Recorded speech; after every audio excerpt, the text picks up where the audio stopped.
ஒரு காட்டுக்குள்ள 3 நண்பர்கள் வாழ்ந்து வந்தார்கள். குரங்கு, கிளி, எலி.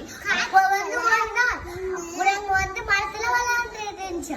அப்போ ஒரு வேடான அந்த குரங்கை பிடிக்க எண்ணி வைத்தார். ஒரு கண்ணாடிக்கு சில பழத்துண்டை போட்டு வைத்தார். மரத்துல விளையாண்டுட்டு இருந்த குரங்கு அந்த பழத்துண்டை பார்த்த ஓடி வந்து வேலை பார்த்துச்சான். அதெல்லாம் பார்த்துட்டு இருந்த கிளி, நீ போகாத, உன்னை பிடிக்க வேடன் வர வச்சிருக்கா, நீ போகாத அப்படின்னு சொல்லிச்சு. ஆனா அந்த குரங்கு அந்த கிளி சொன்ன பேச்சு கேட்காம ஓடி இறங்கி போய் அந்த கண்ணாடிக்கு கையை விட்டுச்சான். கை மாறிச்சான்.